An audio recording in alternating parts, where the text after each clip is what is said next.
Baik, bismillahirrahmanirrahim. Assalamualaikum warahmatullahi wabarakatuh. Kali ini masih di materi pertemuan ke-6 ya. Saya masih akan menjelaskan mengenai analisis uji tes satu sampel atau one sample t-test. Jadi sebelumnya sudah saya jelaskan mengenai bagaimana pengujian dengan dua pihak atau two-tail test. Jadi pengujian hipotesis satu sampel atau one sample t-test itu dibagi dengan dua cara. Yang pertama itu melakukan uji dua pihak atau arah atau yang kita kenal dengan two-tail test, dan yang kedua adalah uji satu pihak atau arah yang kita kenal dengan one-tail test. Nah, bagaimana cara kita menentukan untuk melakukan pengujian yang mana begitu? Ini harus dilihat hipotesis yang kita gunakan. Nah, kalau misalkan kita melihat hipotesis nolnya, contoh nih ya, hipotesis nol yang digunakan adalah sama dengan, ada kata-kata sama dengannya, dan hipotesis alternatifnya berbunyi tidak sama dengan misalnya, itu artinya kita menggunakan pengujian dua pihak atau arah. Nah, kalau misalkan kalian ternyata menggunakan hipotesis nolnya lebih besar atau sama dengan, dan hipotesis alternatifnya lebih kecil, itu artinya menggunakan uji pihak atau arah kiri. Dan untuk uji pihak atau arah kanan, itu hipotesisnya untuk H0-nya adalah lebih kecil atau sama dengan, dan hipotesis alternatifnya berbunyi lebih besar atau paling banyak begitu ya. Jadi kembali kapan kita menggunakan uji satu pihak atau dua pihak, kita lihat bagaimana kita membentuk hipotesis yang akan kita lakukan. Lanjut, karena kemarin sudah saya jelaskan mengenai uji dua pihak, sekarang saya akan menjelaskan mengenai uji satu pihak atau arah atau yang kita kenal dengan one tail test. Yang pertama, ini contohnya adalah uji untuk pihak atau arah kiri. Di sini ada contoh soal, di mana salah satu sekolah maksud saya, ini akan melakukan penelitian rata-rata IQ para siswanya untuk dilakukan pengumpulan data dengan cara dilaksanakan tes IQ pada siswa kelas 3. Sebelumnya pihak sekolah memperkirakan bahwa IQ para siswa rata-ratanya adalah 110. Kemudian diambillah sampel acak sebanyak 30 siswa dan diperoleh data IQ sebagai berikut ya. 90, 93, 71, 95, 97, 88, dan seterusnya. Jadi artinya bagaimana kita menentukan, kayak kemarin kan ada angka 8 ya, kita melakukan dengan cara perkiraan terlebih dahulu gitu. Yang kedua, jadi bukan yang kemarin angka 8 itu bukan berarti dihitung, total angkanya dihitung terus dibagi 8 gitu ya. Dibagi 8, dibagi 30 hasilnya 8. Padahal kalau dihitung secara statistik ternyata kemarin itu bukan rata-ratanya 8, 7, sekian gitu. Kalian bisa lihat lagi di tabelnya. Nah, sekarang pun seperti itu. Jadi kita memperkirakan saja kira-kira ini 110 kali ya rata-ratanya gitu, pakai perasaan. Padahal penelitian kalau pakai perasaan itu nggak boleh gitu kan. Jadi sehingga kita harus melakukan pengujian dengan cara yang tepat begitu. Nah, ini ada sampel dari 30 siswa di mana data IQ yang diperoleh adalah seperti ini begitu. Nah, peneliti memperkirakan wah kayaknya rata-ratanya 110 nih, pakai perasaan ya kan. Nah, kita akan menguji benar nggak sih 110? Di mana kita membentuk hipotesis terlebih dahulu ya. Nah, hipotesis untuk uji pihak atau arah kiri, H0-nya adalah keywordnya atau kata kuncinya lebih besar atau sama dengan untuk H0, dan HA-nya atau alternatifnya atau H1-nya berarti lawan dari H0 ya. Kalau H0-nya lebih besar, berarti H alternatifnya atau H1-nya adalah lebih kecil. Jadi H0-nya adalah rata-rata skor IQ siswa lebih besar atau sama dengan 110, dan H alternatifnya adalah rata-rata skor IQ siswa lebih kecil dari 110. Nah, yang kedua, kita menentukan kriteria penerimaan atau pengambilan keputusan. Yang pertama, dengan cara membandingkan nilai T hitung dengan T tabel.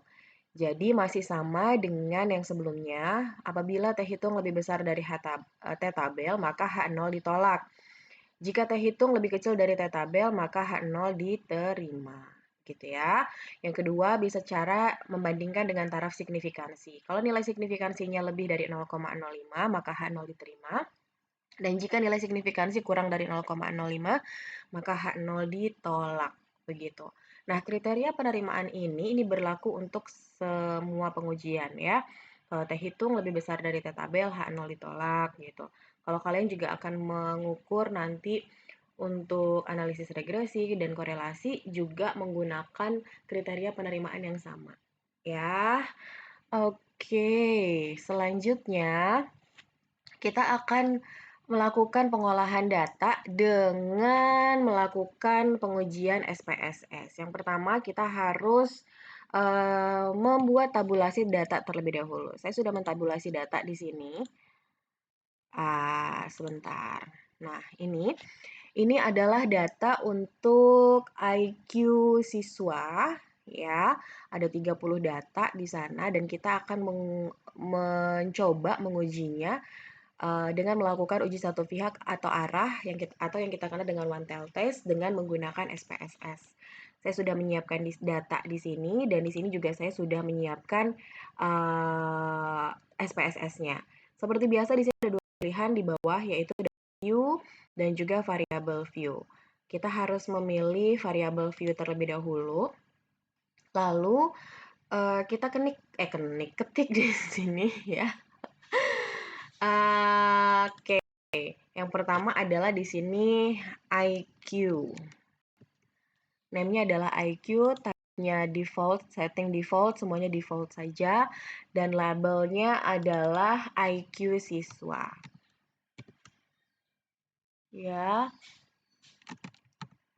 IQ siswa. Oke, terus nilai selanjutnya kita ke data view. Setelah itu, nah di sini ada variabel IQ. Cara pertama adalah kita memindahkan data terlebih dahulu. Saya sudah membuat tabulasi data di sini dan saya sudah memindahkannya ke bawah. Jadi saya copy terlebih dahulu ya untuk data IQ siswanya yang sebanyak 30 itu. Terus saya pindahkan ke dalam SPSS. Di copy, lalu di paste atau di paste saja ke dalam SPSS. Sudah ya. Ini betul nggak 30? Betul ya, ini adalah 30. Tahap pertama yang akan kita lakukan adalah dengan cara klik analyze, lalu compare means, dan one sample t-test. Ya, analyze, compare means, one sample t-test. Kita sudah menyiapkan IQ siswa di sini sebagai variabel yang akan kita uji, lalu kita pindahkan ke kotak sebelah kanan. Lalu di test value-nya itu kita ganti di 110. Karena tadi kita memperkirakan wah kayaknya rata-ratanya 110 nih, jadi kita pilih 110. Dicek dulu optionnya, benar nggak nih 95%? Karena alpha atau signifikansinya yang kita gunakan adalah nilainya 5%. Sehingga confidence interval percentage-nya atau tingkat keyakinan dari penelitian kita adalah 95%. Karena error yang kita gunakan adalah tarafnya 5%, gitu. Lalu klik continue, semuanya di default saja, lalu klik continue, tadi hanya memastikan saja. Setelah itu kita klik OK. Setelah klik OK, tunggu sebentar karena SPSS akan running data kita atau menghitung data kita. Dari sini didapatkan data seperti ini. One sample statistik ini adalah data deskriptif ya. Di sini kelihatan min-nya atau rata-ratanya adalah 90,7. Ini adalah nilai standar deviasi, ini adalah standar error min-nya. Nah, ini adalah hasil pengujian pada one sample t-test atau pengujian satu arah yang kita lakukan. Inilah hasil tabelnya. Di mana bisa dilihat ini nilai T hitungnya, minusnya abaikan saja karena dinilai mutlakan. Degree of freedom-nya atau derajat kebebasannya adalah 29. Ini untuk kita gunakan pada pengecekan nilai T tabel. Ini adalah nilai signifikansinya. Ya, ini T hitung, ini adalah nilai signifikansi. Yang lainnya abaikan saja. Oke, di mana test value-nya atau nilai yang kita gunakan sebagai dasar acuan untuk perkiraan adalah 110. Benar nggak nih 110? Oke, dari dua tabel ini sudah saya pindahkan ke sini. Ini adalah data tabel kita yang tadi, di mana ini adalah hasil atau variabel yang kita uji. Dan ini adalah banyaknya jumlah sampel yang kita gunakan. Nah, pada tabel output one sample t-test, di sini ada data hasil analisis uji T satu sampel yang nilai T hitungnya adalah sebesar minus 10,072. Bila T hitung itu dimutlakan akan menjadi 10,072. Degree of freedom-nya adalah 29 ya, atau N dikurangi 1, di mana dari sini bisa kita lihat. Cari dulu tabelnya. Saya sudah menyiapkan nilai tabel di sini. Sama dengan yang kemarin, begitu ya. Ini adalah N degree of freedom-nya 29. Nah, ini adalah nilai tabel. Nilai tabelnya adalah 2,045. 0,05 di sini ya. Nah, ini 0,05. Terus dengan degree of freedom 29, maka didapatkan nilai tabel adalah 2,045. Ya. Nah, setelah itu baru kita buat kembali ke dalam kriteria penerimaan. Nah, begini hasilnya. Artinya bisa disimpulkan bahwa nilai T hitung kita ini lebih besar dari nilai T tabel. 10,072 itu lebih besar dari 2,045. Artinya H0 ditolak dan HA diterima. Ini bisa disimpulkan bahwa rata-rata skor IQ siswa kelas 3 lebih rendah atau lebih kecil dari skor yang sudah diperkirakan yaitu 110. Ya dong, bisa dilihat tadi dari tabelnya bahwa rata-ratanya hanya 90,7 begitu ya.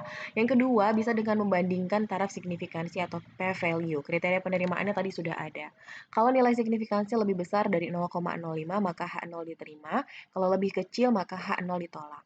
Tadi nilai signifikansinya adalah 0,00. Bisa dilihat lagi tabelnya. Nah, ini dia 0,00 ya. Artinya ini lebih kecil dari 0,05. Ini artinya menandakan bahwa H0 ditolak dan HA diterima. Artinya rata-rata skor IQ siswa kelas 3 lebih rendah dibandingkan dengan skor yang diperkirakan yaitu adalah 110.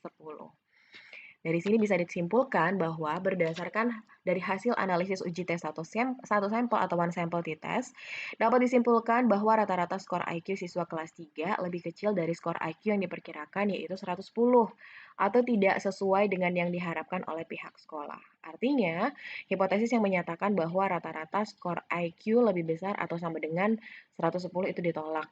Sebaliknya, hipotesis yang menyatakan bahwa rata-rata skor IQ lebih kecil dari 110 itu diterima. Baik, silakan kalian juga mencoba menguji soal yang satu ini di rumah dengan menggunakan aplikasi SPSS. Selanjutnya kita akan membahas mengenai uji satu pihak atau arah one tail test dengan pengujian pihak atau arah kanan. Oke, kalau tadi kita sudah melakukan percobaan dengan pengujian pihak kiri, ya. Jadi diingat kapan kita menggunakan pengujian pihak kanan atau kiri, itu dilihat lagi dari hipotesis yang kita bentuk. Oke. Selanjutnya kita akan mencoba melakukan pengujian pihak atau arah kanan. Contoh di sini yang saya gunakan adalah seperti ini. Jadi kasusnya adalah untuk meningkatkan kemampuan berbahasa Inggris bagi para dosen, maka seluruh lembaga pengembangan bahasa asing mengadakan pelatihan atau kursus TOEFL selama 6 bulan. Pengelola lembaga tersebut ingin mengetahui apakah kemampuan penguasaan bahasa Inggris para dosen yang mengikuti kursus tersebut sudah sesuai dengan harapan yang diinginkan, yaitu rata-rata skor TOEFL para dosen minimal adalah 450. Nah, digunakanlah teknik random sampling, data yang diperoleh adalah sebagai berikut. Seperti biasa ini masih menggunakan 30 data sebagai sampel penelitian.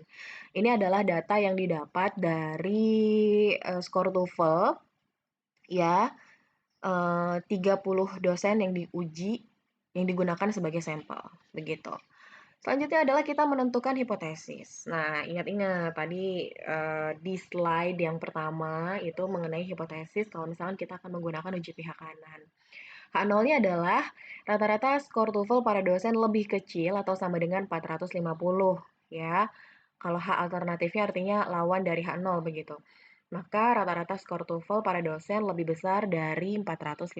Untuk kaidah pengambilan keputusan, itu dapat dilakukan dengan dua cara, yaitu dengan membandingkan T hitung dengan T tabel, yang kedua dengan cara membandingkan taraf signifikansi. T hitung lebih besar dari T tabel, maka H0 ditolak. Kalau T hitung lebih kecil dari T tabel, maka H0 diterima. Atau yang kedua dengan membandingkan taraf signifikansi. Apabila signifikansinya lebih dari 0,05, error yang kita gunakan ya maksudnya di sini signifikansi. Kalau kalian ketemu kata-kata signifikansi, ingat-ingat error yang kalian jadikan dasar dalam penelitian kalian. Ada 0,01, 0,05, atau 0,1. 0,01 adalah 1%, 0,05 adalah 5%, dan 0,1 adalah 10%. Jika signifikansi lebih besar dari 0,05, maka H0 diterima. Kalau kurang dari 0,05, maka H0 ditolak.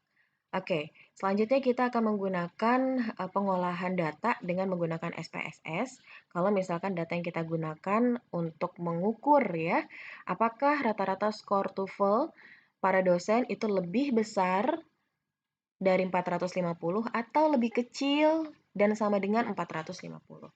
Ini adalah caranya. Oke, saya sudah membuat tabulasi data di sini, sudah memindahkan data hasil skor TOEFL para dosen tadi. Saya buat ke dalam Excel, begitu. Saya pindahkan. Setelah itu seperti biasa kita gunakan ke dalam SPSS. Ada data view dan ada variable view. Kita ke variable view terlebih dahulu, ya. Jadi di sini saya menggunakan TOEFL untuk variable view-nya. Name-nya, yang lainnya default, biarkan. Lalu ke tabelnya atau label maksud saya bukan tabel. Label di sini saya gunakan skor TOEFL. Yang lainnya biarkan default saja. Desimal boleh kok dibikin 0 karena kita tidak menggunakan desimal pada angka TOEFL gitu ya. Kalau misalkan kalian menggunakan data-data dengan bilangan bulat gitu kan, nggak ada koma di belakangnya, desimalnya pakai 0 aja, nggak masalah. Ini hanya menentukan berapa desimal di belakang nilai data kita. Setelah itu, kita ke data view, maka didapatkan data di sini. Ya, TOEFL, saya pindahkan data yang tadi ada di Excel ke dalam SPSS. Sini sudah saya pindahkan, ada 30 data yang saya gunakan sebagai sampel. Lalu cara pengujian untuk pihak atau arah kanan. Yang pertama adalah klik Analyze, lalu pilih Compare Means, dan One Sample T-Test. Analyze, Compare Means, dan One Sample T-Test. Kita klik. Di sini sudah ada ya skor TOEFL-nya. Saya pindahkan ke sebelah kanan. Tes value-nya jangan lupa diganti 450. Optionnya kita jaga 95%. Kalau sudah benar berarti langsung klik continue dan klik OK. Langsung mendapatkan dua hal seperti ini. Bisa dilihat di sini adalah nilai banyaknya sampel yang kita gunakan. Ini adalah min-nya atau rata-ratanya sebetulnya adalah 469,83. Ini adalah nilai standar deviasi dan ini adalah standar error min. Ini adalah hasil pengujian kita. Di mana yang sebagai acuan tadi apakah lebih besar atau lebih kecil dari 450. Ini adalah nilai T hitung. Ini adalah degree of freedom atau derajat kebebasan dan ini adalah nilai signifikansi. Jadi kita mau menggunakan T hitung pakai yang ini, kita mau menggunakan nilai signifikansi pakai nilai yang ini ya, sig to tail. Oke, saya pindahkan terlebih dahulu ke dalam PowerPoint. Di sini sudah ada.